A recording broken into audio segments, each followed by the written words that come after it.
अब इम्पॉर्टेंट क्यों है, तो इस आंसर शीट को देख कर ही आप लोग को समझ में आ गया होगा। देखो ये सीबीएसई का ना बिल्कुल ऑफिशियल आंसर शीट है, यहाँ पे आप देख रहे हो सीबीएसई ने ये ऑफिशियली निकाल के आप लोग को दिया हुआ है, आपको वार्निंग दी है कि आंसर शीट का जो फ्रंट पेज होगा उसमें किसी भी तरह का कोई भी स्टूडेंट्स गलती मत करना। अगर गलती कर देते हो तो इससे आपका रिजल्ट फिर पेंडिंग में चला जाएगा, फिर आगे आप लोग को बहुत मेहनत करना पड़ेगा। तो आंसर लिखने से कहीं ज़्यादा इम्पॉर्टेंट होता है आंसर शीट का फ्रंट पेज को सही सही भरना। क्वेश्चन पेपर को दिखाते हुए आप लोग को मैं बताऊंगा कैसे आप लोग को ये जो पूरा फ्रंट पेज है वो भरना है। तो चलो यहाँ पे स्टार्ट करते हैं, आपको मैं बताता हूँ कैसे इसको भरना है। देखो सबसे पहले यहाँ पर सब्जेक्ट लिखा हुआ है, तो आपका जिस दिन आप एग्जामिनेशन दोगे तो आपके एडमिट कार्ड में ना, देखो यहाँ पे एडमिट कार्ड में इस साइड में आप लोग का डेट दिया हुआ रहेगा। ये मेरा बहुत पहले पुराना एक एडमिट कार्ड था सीबीएसई का किसी का, तो उसका मैंने लिया हुआ है ताकि बस मैं आप लोग को एक सैंपल के तौर पे दिखा सकूं। यहाँ पे डेट दिया हुआ रहेगा, तो डेट देख लेना किस दिन आपकी एग्जामिनेशन है और उस दिन कौन से सब्जेक्ट की परीक्षा होगी, इधर भी आपका लिखा हुआ रहेगा। ठीक है, तो जिस दिन आपका जिस भी सब्जेक्ट का परीक्षा रहेगा तो उस सब्जेक्ट का नाम यहाँ पे लिखना है। ठीक है, जैसे मान के चलो पहला दिन आप लोग का हिंदी का एग्जामिनेशन क्लास 10th वालों का होने वाला है। ठीक है, क्लास 10th वालों का हिंदी की परीक्षा जो है वो हिंदी से पहले आई थिंक संस्कृत की है, तो संस्कृत के बाद हिंदी है, तो लैंग्वेज पेपर के बाद आप लोग का इंग्लिश का पेपर होगा 26 तारीख को। तो मेन चलो हम स्टार्ट करते हैं इंग्लिश से ही। तो अगर आप इंग्लिश का पेपर दे रहे हो तो यहाँ पे आपको क्या लिखना है, सब्जेक्ट का नाम लिखना है। इस तरह से हम यहाँ पे सब्जेक्ट का नाम लिख देंगे। अगर हिंदी का पेपर होगा तो हिंदी ए जिसने लिया है तो हिंदी ए लिखेंगे, जिसका हिंदी बी का होगा हिंदी बी लिखेंगे, संस्कृत का होगा तो यहाँ पे वो संस्कृत लिख देंगे। जिस भी सब्जेक्ट का परीक्षा होगा उस सब्जेक्ट का यहाँ पे जो भी सब्जेक्ट होगा नाम लिख देना है। अब यहाँ पे बच्चे क्वेश्चन कर सकते हैं कि सर कौन सा पेन से भरें। देखो आपको बोला जाता है कि आप बॉल पेन पॉइंट पेन का यूज़ करो, आपको जेल पेन का यूज़ नहीं करना है। बाकी जेल पेन के जगह पे आपकी मर्जी, आप जिस भी पेन का चाहो इस्तेमाल कर सकते हो, बस जेल पेन आप यूज नहीं मना करो। अच्छा कौन सा कलर का पेन यूज करें, तो ब्लैक या ब्लू दोनों में से कोई भी कलर का आप जो फ्रंट पेज है वो भर सकते हो। ठीक है, ब्लैक ब्लू दोनों ही अलाउ होता है। समझ में आ गया होगा। चलो एक चीज़ याद रखना, पेंसिल से कभी मत भरना। इंस्ट्रक्शंस में खास लिखा रहता है कि पेंसिल से आंसर शीट का फ्रंट पेज को नहीं भरना है। अब यहाँ पे दिया है परीक्षा का दिन एवं तिथि, तो आपकी जिस दिन एग्जामिनेशन है, मान के चलो 26 तारीख को एग्जाम्पल ले रहे हैं, ठीक है, आप सेम मत भर देना। मान के चलो जिस दिन आपकी एग्जामिनेशन है उस दिन मंडे पड़ रही है, एग्जाम्पल ले लेते हैं, तो यहाँ पे आप लोग को इस तरह से सबसे पहले तो मंडे लिख देना है। अब यहाँ पे डेट भी डालना है आप लोग को, तो मान के चलो 26 तारीख है तो इस तरह से कॉमा देंगे और इस तरह से 26 लगा देंगे। फरवरी में एग्जामिनेशन से फरवरी कर देंगे और 2024 कर देंगे। ठीक है, इस तरह से आपको डे एंड डेट डाल देना है। ठीक है, आपको आपकी जो भी आंसर शीट होगी उसमें आपको थोड़ा सा ज़्यादा स्पेस मिलेगा। फिलहाल यहाँ पे मुझे स्पेस कम मिला है, आपको थोड़ा सा और ज़्यादा मिल सकता है। अगला यहाँ पे है medium of answering the paper. आप जो पेपर लिखोगे, जो आंसर्स लिखोगे, वो आप कौन से लैंग्वेज में लिख रहे हो, हिंदी में लिख रहे हो या इंग्लिश में लिख रहे हो। अगर आप इंग्लिश में लिख रहे हो तो आपको यहाँ पे इस तरह से फिर से इंग्लिश लिखना है। अगर आप हिंदी में लिखोगे तो यहाँ पे आपको हिंदी में लिखना है। जैसे हिंदी का पेपर हिंदी में होगा, अब बोलोगे आप सर संस्कृत का पेपर के लिए हम यहाँ पे क्या लिखें, वहाँ पर भी है ना आप हिंदी ही कर देना, संस्कृत मत करना। ठीक है, आप वहाँ पे हिंदी कर देना, कोई दिक्कत नहीं है, इससे कोई प्रॉब्लम आप लोग का नहीं होगा, इससे कोई दिक्कत नहीं है। ठीक है, आगे कहाँ पे जो जरूरी है ना वो आगे में आप लोग का, वहाँ पे गलती मत करना। अब यहाँ पे जैसे यहाँ पे आपको बिल्कुल गलती नहीं करना है। क्या लिखा हुआ है कि प्रश्न पत्र के ऊपर लिखे कोड को दर्शाएं। देखो आपकी जो क्वेश्चन पेपर मिलेगी तो क्वेश्चन पेपर के सबसे टॉप में यहाँ पे सेट नंबर के पास में ही एक क्वेश्चन पेपर कोड लिखा हुआ रहेगा, और ये जो कोड है ना इसी कोड को यहाँ पे इस तरह से लिख देना है। जैसे 211 लिखा हुआ है, इसको हम लिख दिए। जो भी क्वेश्चन पेपर का कोड होगा वो वाला कोड आपको यहाँ पे डाल देना है। अगर आपने कोई एडिशनल आंसर्स लिया, मतलब कोई एडिशनल कॉपी और लिया है, जैसे आपको तो एक कॉपी मिलेगा ही, उसके अलावा अगर एक्स्ट्रा अगर आप लेते हो, जितना भी लोगे 1 पेज 2 पेज तो आपको यहाँ पे वो इंडिकेट करना है। और अगर आप कुछ भी नहीं लोगे तो यहाँ पे आप ब्लैंक भी छोड़ दोगे तो कोई दिक्कत नहीं है, या फिर जीरो डाल के छोड़ देना। ठीक है, ये काम जो है ना लास्ट में करना, इसको शुरू में मत करना, क्योंकि आपको थोड़ी पता है आप कितना पेज लोगे या नहीं लोगे, वो तो जब आप आंसर्स लिखोगे तब समझ में आएगा। ठीक है, तो ये चीज़ बाद में करना है। अब आगे है कि किसी शारीरिक अक्षमता से प्रभावित हो, तो कोई शारीरिक अक्षमता से अगर प्रभावित हो किसी तरह का तो इसको टिक करना है, अगर नहीं हो तो इसको तो करना नहीं है, ये सब आपको कुछ भरना नहीं होगा। एंड आगे है कि क्या लेखन लिपिक उपलब्ध करवाया गया है, यानी कि जो आंसर्स आप लिख रहे हो या खुद से लिख रहे हो या फिर आपके लिए कोई दूसरा राइटर है लिखने के लिए। तो आंसर्स अगर आप खुद से लिख रहे हो ना, तो आंसर्स क्या लेखन लिपिक उपलब्ध करवाया गया है, पूछ रहा है क्या करवाया गया है, तो नहीं ना करवाया गया है, तो आप यहाँ पे नो लिखोगे। समझ में आ गया। अगर आपके आंसर आप आंसर नहीं लिखे कोई और आंसर्स लिख रहा होगा तो वहाँ पे आप यस लिखोगे। समझ में आ गया ना।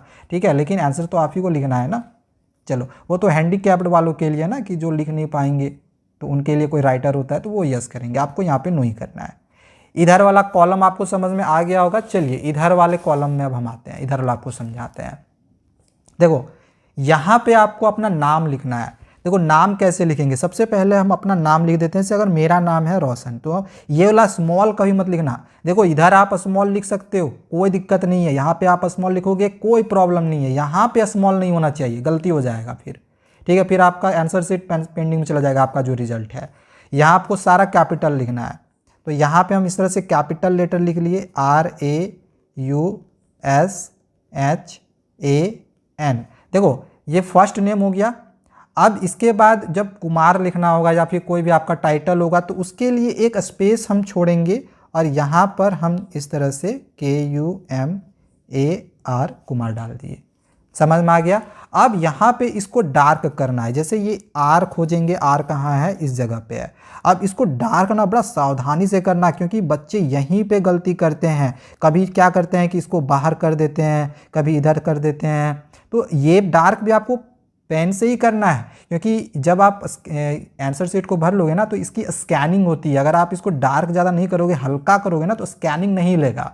तो इस वजह से इसको अच्छे से डार्क करना हमारे लिए बहुत इंपॉर्टेंट है। इसी तरह से ए का भी हम इस तरह से डार्क कर लेंगे। बाकी जितने भी नेम होंगे ना उसको हम फटाफट इस तरह से डार्क कर लेते हैं। देखो एक बात का याद रखना, रोशन और या कुमार के बीच में इसमें बच्चे गलती करते हैं, यहाँ पे गलती मत करना। ठीक है, देखो यहाँ पे बहुत बार क्या होता है ना कि पूरा करते जाते हैं डार्क और कन्फ्यूजन हो जाता है कि अरे यहाँ तो हम ब्लैंक छोड़े थे, बाद में ध्यान आता है। तो यहाँ पे गलती मत करना, ऐसे पूरा सावधानी से ऐसे देखते हुए करना। ठीक है, चलो इसको आगे हम फटाफट फिर कर लेते हैं इस तरह से। चलो ये डार्क होने के बाद अब यहाँ पर हमें लिखना है अपना रोल नंबर। तो आपको अपना रोल नंबर जो भी आपके एडमिट कार्ड में होगा वो लिख देना है। अब जैसे मान के चलो यहाँ पे अगर मेरा रोल नंबर जो है ये दिया हुआ है, तो इसको हम यहाँ पे इस तरह से लिख देंगे। ठीक है, जो भी आपके एडमिट कार्ड में रोल नंबर होगा, जैसे यहाँ पे हम कुछ भी होगा अपना मन से यहाँ पे एक रोल नंबर जो है वो डाल देते हैं।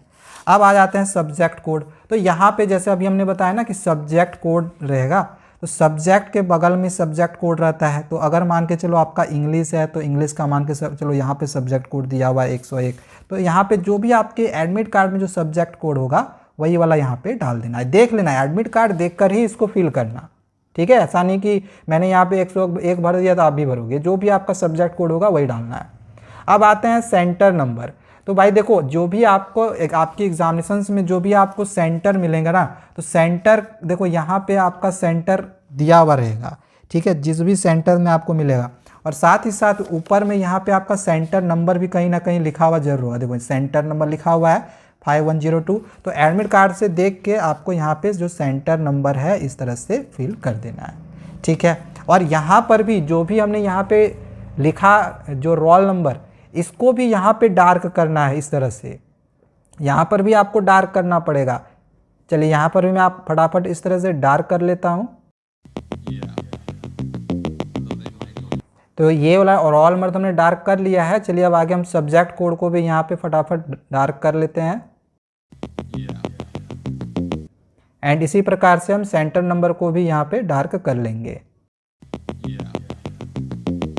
देन ये कंप्लीट हो जाने के बाद नीचे आना है। अब यहाँ पे लिखा हुआ है कि रोल नंबर आपको वर्ड्स में लिखना है।